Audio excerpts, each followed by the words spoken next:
Hey everybody, it's Ken McElroy here, and welcome to Real Estate Strategies, and I'm really happy to have Kelly Johnson here. So Kelly is in charge of our income for our entire company. So let me explain.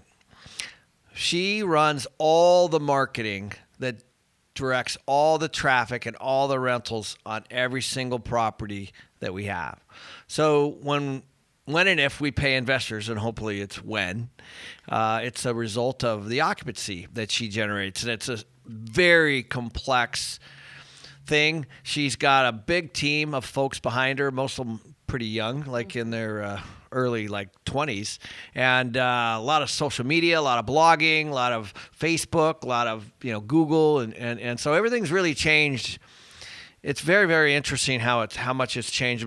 Back in the day when I started, we used to put the newspaper ads in, right? You remember that? I do remember that. Oh my gosh. Newspaper ads, and then it went to print advertising, which was like the for-rent guide, the apartment guide, and then you would find those in like convenience stores and grocery stores, and you go in and you look, and then you dog ear them, right? And you drive around and try to find them if you could, because we didn't even have the Google Maps or anything.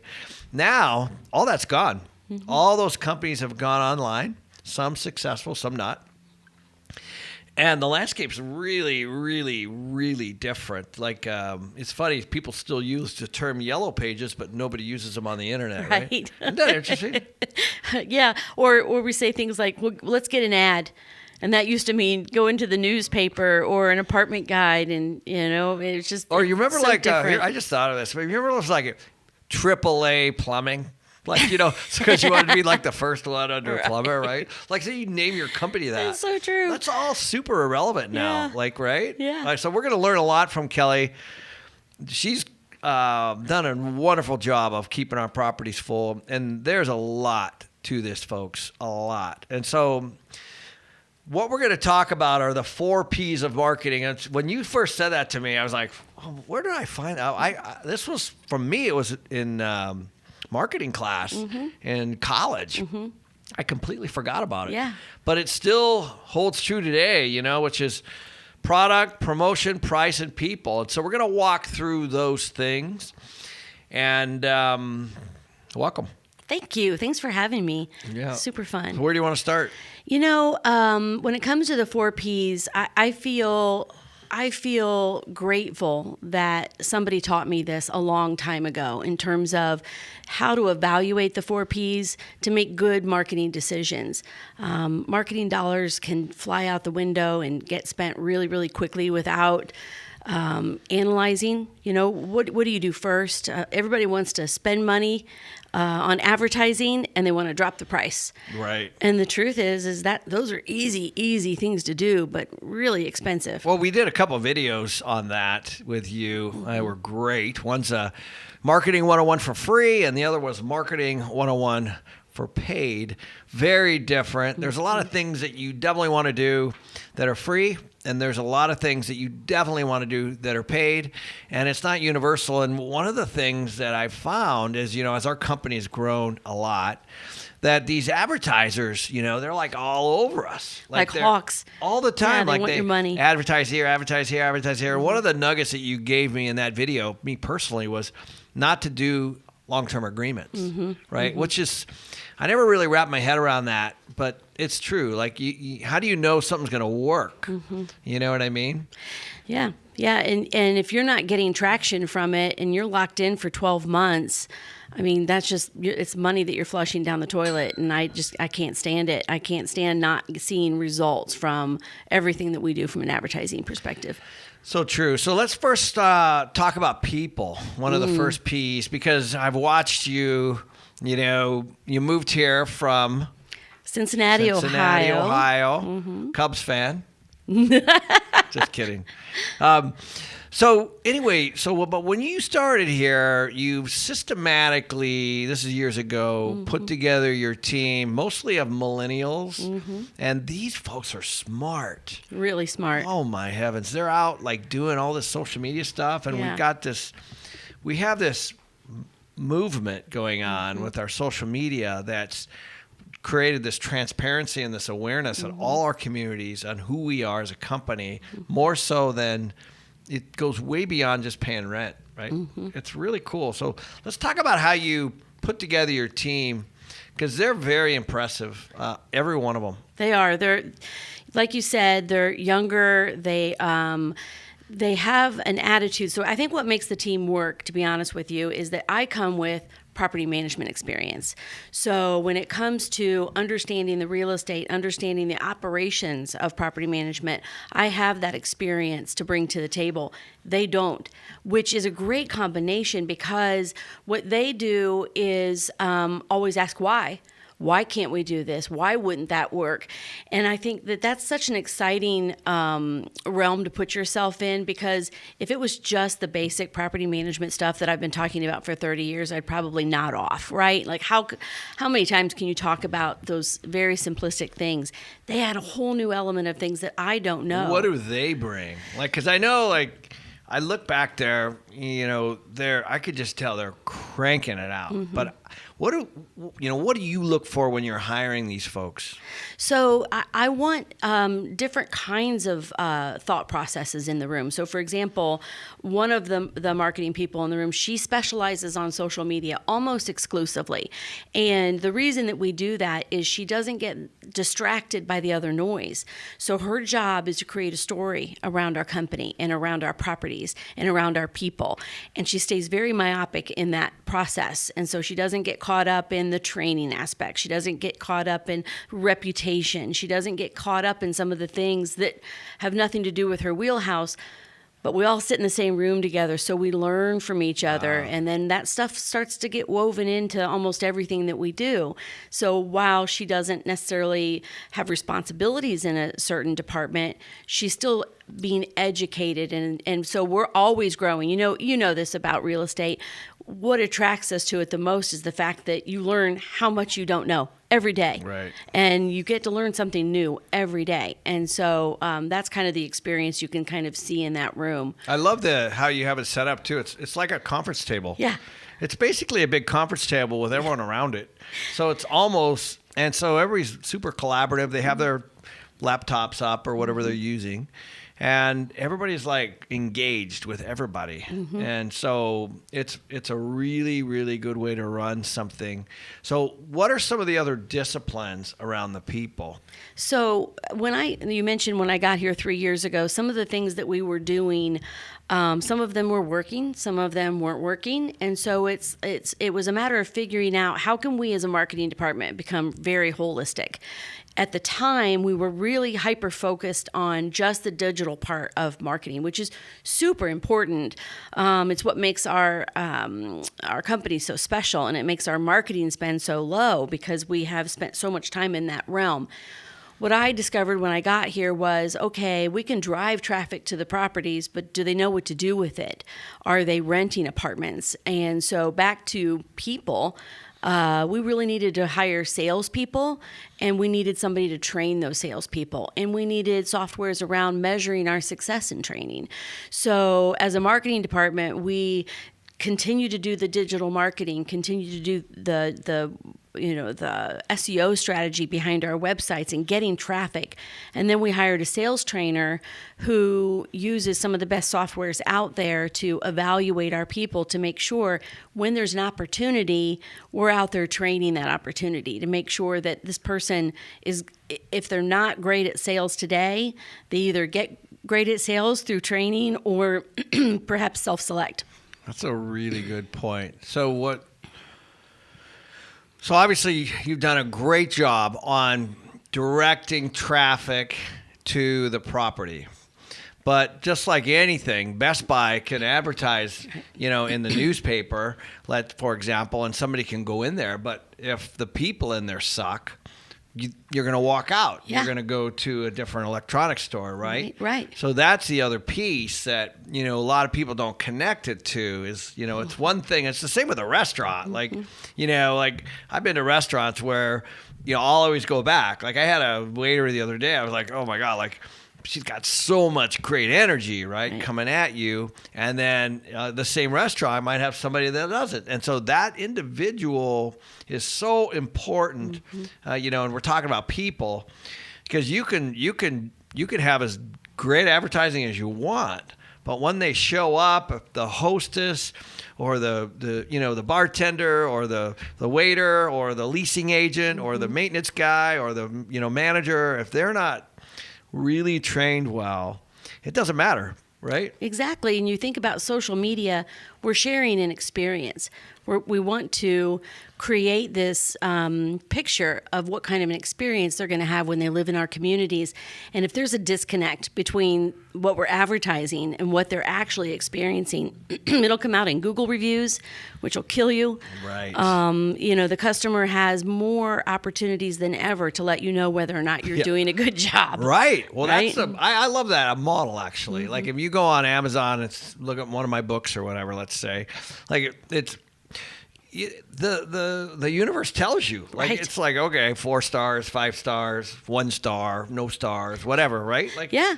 And it should be that way, yes, in my opinion. Whether you're getting a rental car, or whether you're getting a bite to eat, or you're renting an apartment, or whatever it might be, I think that's a fair system. Right? It is a fair system, and you can chalk the customer. The great thing about reviews is the customer reading the review can tell.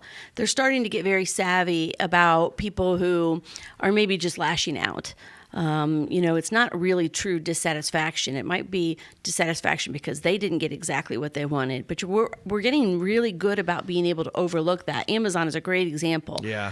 If there's 3,000 reviews and their average is 4.5 stars, I might look at a couple of 1s, but I'm going to buy it because out of 3,000 people. I'm the same way. Yeah. It's the same way. It's interesting. I started noticing that, like, with movies, like, they're not having reviews on there anymore, right? I used to do that. I would go like, 4.5 or 5 stars or whatever. If it's 4 or less, like, I don't even rent it. I know. You know what I mean? There was a Seinfeld episode once that was like, if it's 2.5 stars, see it immediately. Right, but so it's the same thing. And so this is a reputation issue. Yeah. Which, by the way, Kelly's in charge of. Right. There's in the apartment world, there's it's called reputation.com, apartmentratings.com. Like, there's a bunch of ratings and you can imagine, just like anything, so it's not like they're singling us out, but if they have a bad experience at one of our apartment communities, and there's a bad review, we deserve it. Mm-hmm. Right? We do. And because it helps everything. And so if a manager knows that if there's potentially going to be a bad review, then all of a sudden they get the opportunity to solve it, fix it, whatever that might be. So I love the system. Right. I feel the same way. I feel like when you get a bad review, it's an opportunity. You need to approach it as an opportunity. And the customer, so let's say you post a bad review, I like crafting responses that show other people that are reading that we're paying attention, that we acknowledge that we don't get everything perfect, and that we're willing to make it as close to perfect as we can. Right. So that's all you can do. So we just covered the employee that delivers the marketing. We just covered the resident and the customer, in the people piece. Let's talk about product, another P of the 4 Ps. So where do you want to go down with that? So when I think of product, I think about the fact that when we're doing it's the marketing mix, those 4 Ps, and we're trying to evaluate where our opportunity is. So let's say, for example, our trend is trending down to 89%. And if we don't do anything, that's exactly where we're going to head. We're going to head to 89%. So let's take a look at all of the Ps. And when I look at marketing, the first thing I want to know is, do we have enough market-ready apartments? Have we turned the apartments so that we can show them? Because they want to see the home that they're going to be renting in most cases. How many times have we shown the apartment? So a lot of people don't think about that. They think, okay, well, it's been sitting vacant for 60 days. We need to change the price. Well, that's easy, but how many people have you toured in that apartment? So I like to look at the entire availability and figure out, okay, where is it? When you've got properties in Phoenix and all of a sudden you realize that, look at this. A lot of our availability is on the outer edge of the property and it's 120 degrees. Ding, ding, ding. We don't want to show it. Right. Yeah, you're right. So they show the easiest one, or the one right across the street rents a lot faster. And so it's, I want to ask somebody, how many times have you shown it and what did they say about it? So you really need to get in there and go look at it. So what are some of the things that are in the product itself? So let's start with, let's say the renter finds our ad on our website. Mm-hmm. The product, it actually starts at that point, right? It does. So yes. Walk me through the steps all the way through to a lease on the product, because this is important. Mm-hmm.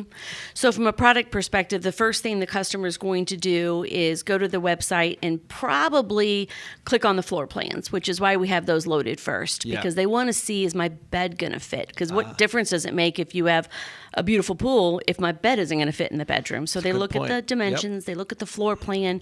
Does that look like something that I would be interested in? Then the next thing they're probably going to do is look at photos. What does your property look like? Does it look attractive? Do the interiors look good? Does the pool look good? So, this is why professional photos are important. So important. So important. That's one of the things that's, high quality video, high quality photos are critical. And then they're going to look at the floor plan, they're going to look at the photos, then they're going to look at the list of amenities. So we have all of that stuff right on our website. So the customer comes to you pretty educated at this point. Right. They know, and the only other thing then is going to be probably price, right? Mm-hmm. Because they're going to look at all those things, all the amenities. They're going to look, already have figured, okay, this place looks good. By the way, it's so important to have this as a part of the presentation. It's so important, right? Yeah. We actually, in the training process, we spend a lot of time talking about the product before we show the product, because really what you're trying to do is, when you show somebody a paper floor plan, it's not exactly sexy. It's a paper. So what I want to do is try and spend as much time educating you about the apartment and finding out about you before we leave. It's one of my passions when it comes to training, because you've shopped communities, you've been out there. That's part of our job, is to look at other competitors and see what they're doing. And how many times are you in an apartment that you specifically said, right, this is what I need, right, and she wasn't listening, and you're like, great, I'm on the third floor, it's 120 degrees. It's so super true. fun. Yeah. And then let's say you're lucky enough to have them make an appointment and show up. Mm-hmm. Now product is entirely something new. Mm-hmm. So first it's digital, now it's physical, right? Yes. So let's walk through that, because this is where people are like, I've had this happen. Oh, this is not what it looked like on the internet, right? Right. Usually it's with people. So true. Oh, that picture must have been taken 20 years ago. Dude, you look good. Well, right? That's great. So, but now it's the same thing with apartments, right? And so the presentation and the product of when you show up starts for us at the leasing center, the parking, the whole thing, right? So let's walk through that and how important that is. Right. One of the things that when I first started out in this industry, Post in Atlanta, the company I worked for, tried to model a lot of the things that they did. And the one thing they trained us about, it's kind of a fun story. The owner of the company I was working for pulled onto the property and he saw this guy picking up cigarette butts. And he said, "What are you doing?" He said, "I'm renting apartments." And that has been my philosophy since then, because that's the way we have to approach it. We're all renting apartments. So when you pull into the property, as a leasing person or a management person, that's the way you need to, fresh eyes. Is the garden hose in the lawn? Are there cigarette butts? Did the property get swept? Folks, that's one vision, one training philosophy that everyone buys into.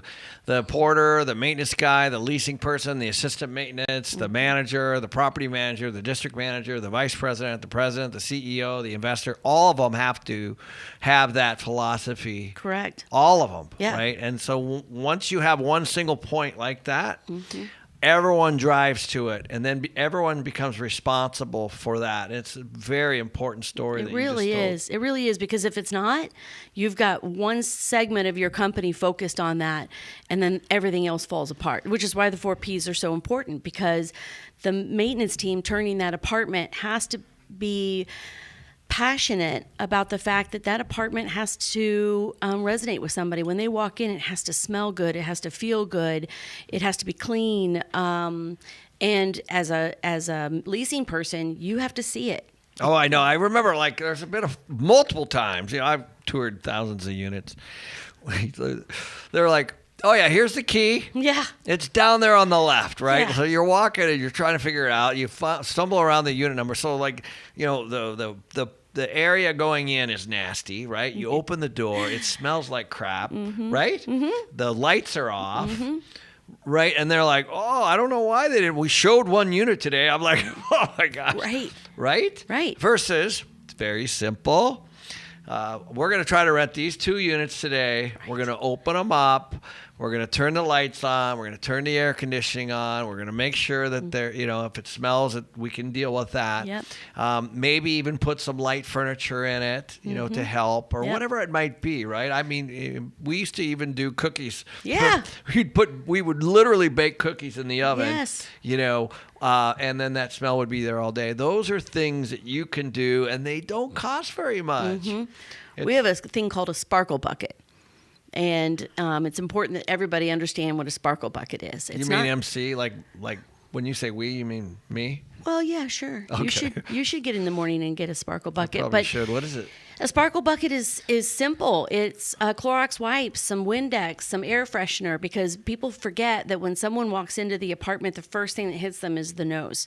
And so if it doesn't smell clean, you're in trouble. They're turned off right away. Yep. Bugs go to die on your kitchen floor and bathroom floor every night. That's where they go. They're like, you know what, I'm going to die right in front of your tub. And and if you just clean the carpets, hopefully you have, and the unit's all buttoned up, then it smells musty. Yeah. It's nasty. Yep. So those are the things, those are important things, and you can lose a renter that way. Yeah, and if you don't approach it with those fresh eyes every single day, it becomes wallpaper. So to maybe you saw it when it was vacant and the resident just moved out, and you're thinking, well, this is a huge improvement. It smells so much better. But that's not the approach. It's what's going to really knock the socks off the next customer that walks in that you need to be thinking about. Really, really, really important. The other thing that we've done, I know you can put things in the fridge for them, right? For sure. Waters and stuff like that. And so take one. It's all part of this experience, and you believe it or not, you do have to have some sales skills, but the consumer is looking, right? They're evaluating everything, where they're going to park, where their bed's going to go, where their couch is going to go, where their TV's going to go, what the price is, right? And you just have to be nice. You do.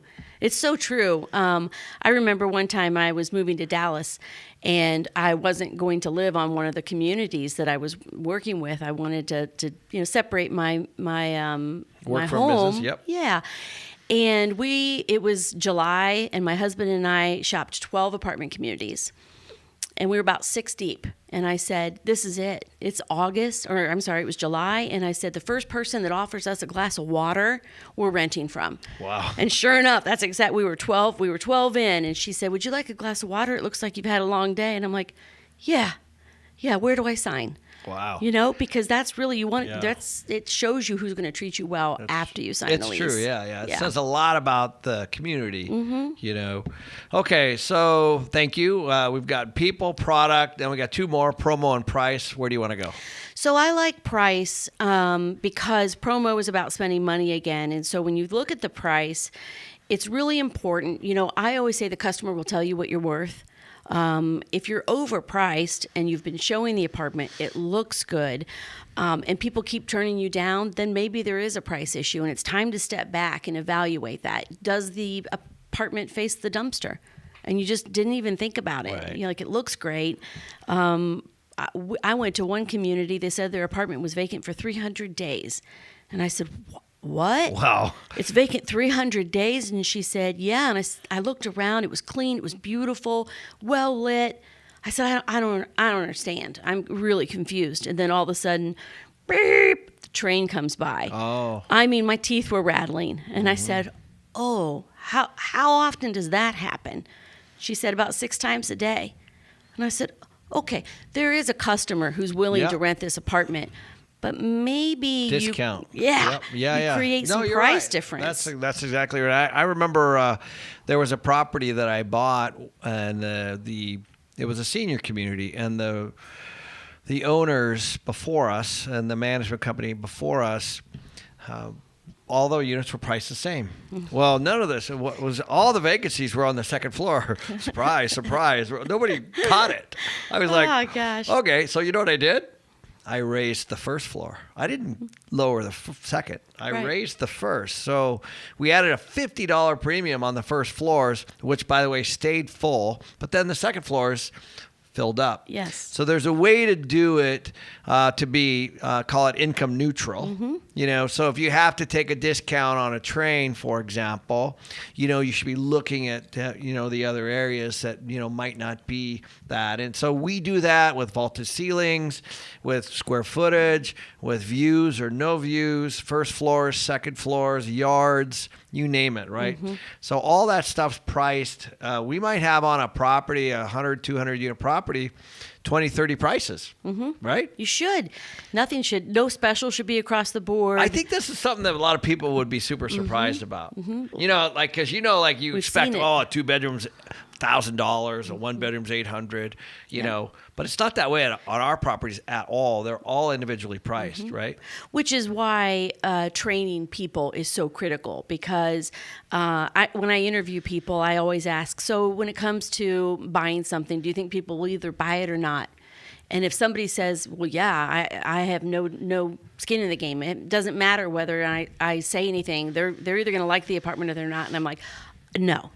That is not true. Right. And if you, for those of you who don't agree with this, just take a look at airlines. Like if you're on an airline flying somewhere, guarantee you there's 200 seats, there's 50, 75 different prices. Same thing with hotels, same thing with appliances, same thing with cars. I mean, what you're going to pay at one Jeep dealership is different for another on the exact same car with the exact same options. So this is, being in tune with your customer, being in tune with what your inventory is, right? So if we have a lot of something, we might come down on the price a little bit. And so it's a constant management. Day to day, you guys we actually have a full-time pricing director here, right? Why don't you explain what that person does? Because in other words, guys, we have taken pricing out of the on-site manager's hands completely, and we pulled it in-house, and we determine the price, right? So that's a really good point, because price is not just about when you lower it. It's about when you take advantage of opportunities to gain more income as well. So we have somebody on staff, that's all she does all day is evaluate the pricing that we're currently using to see if the inventory is moving at the pace that we need it to move, to see if there's an opportunity. So if renewals are coming in at only $10, but the market would easily bear $50, it's great to have somebody in between you, because people on site responsible for leasing get really emotional about it, and they get all caught up in their head whether or not they can make that money. So if you talk to a property manager and you watch them put together their income budget, they're budgeting a $15 increase for the 12 months because they want to succeed, and they're afraid to take some of those leaps, where we know from a pricing perspective, you should never have a goal of getting to 98% occupied. You want to be at 92, 95 with higher rents. You'll make more money. That's right. So this is a very interesting thing. So I don't know about you guys, but I don't know any employees that, no matter where they are going, hey, we sold a lot of these. I think we should raise the price. Right? Right? They don't do it. On anything. Right? So you have to manage that. So if your one bedrooms are blowing out at 800, and you have none left, then you made a mistake. Yeah. You need to be monitoring that, and you need to find out where that price resistance is. And this is what we're talking about. So this happens a lot in our lease ups. I was going to say that. Yeah. We just did a lease up in Tucson, 200 and some units.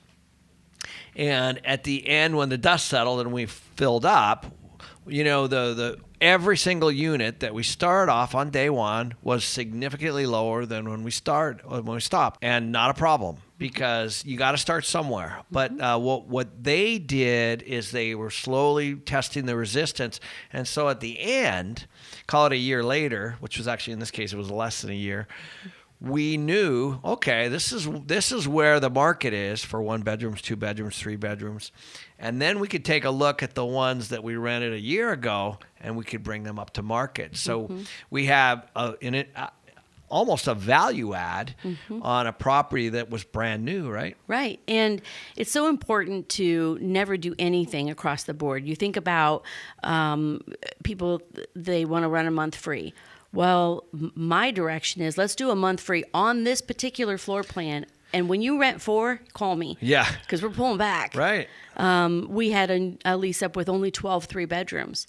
Well, there was such pent-up demand in the marketplace that as soon as you see those leasing, I was out there a lot during that lease up, and you have to have somebody who's a little dispassionate about it in terms of being emotional about price increases and say, whoa, whoa, whoa, whoa, you only have 12. Yeah. They aren't even turning yet. So if we've rented 3 of those puppies, let's jack up the rents because they're going to go and they're going to go quickly. And that's a 12-month missed opportunity if you don't get in front of it. Yeah, because you're not going to be able to do anything with those units for another 12 months is what she means. Here's the thing, guys. Most salespeople are commissioned, period. They are, and they should be, right? And good salespeople can make a lot of money, and they should. Your job is to make sure that things are priced well, because a commissioned salesperson is never going to come to you and say, "Sorry, these are a little low," right? Yeah.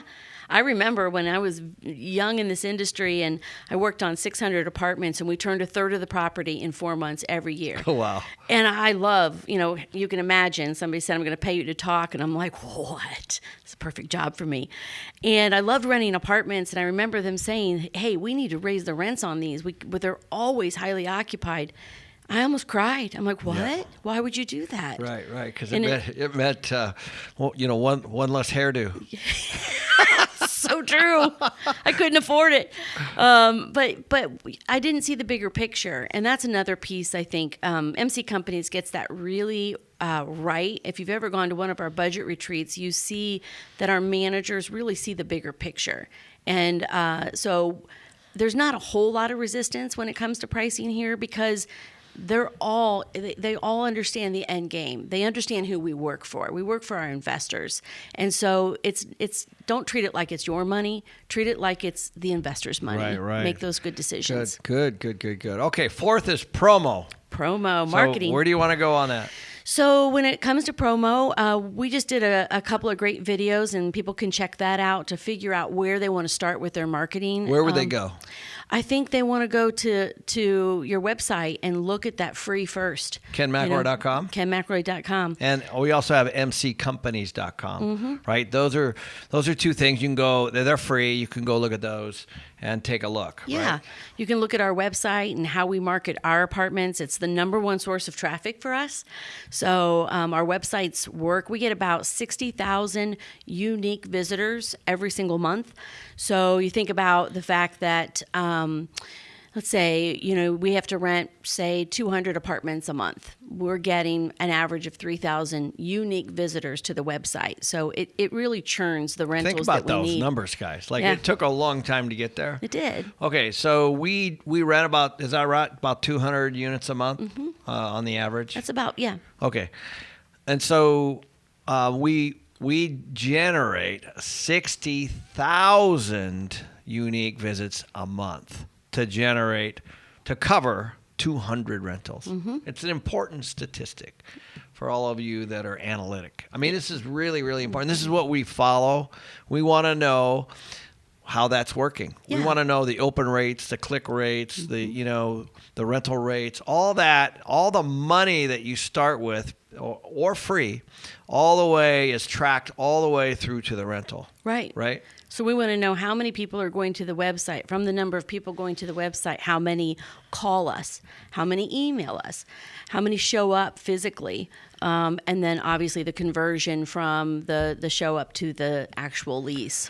So let's talk a little bit more about promo, because this is actually what marketing, this is where everybody starts. Right. This is what they think. I mean, I love that we covered product, price, and people first, because most people don't even think of those. Right. They go straight to promo. They think, oh, okay, marketing is promo. It's an ad here or an ad there, and that is true, but it's much, much more than that. So, where do you focus our promo to keep our properties full? So I look at strictly promotions as kind of the from the beginning to the end. So you're thinking about where your placement is for your website. Where are you advertising digitally?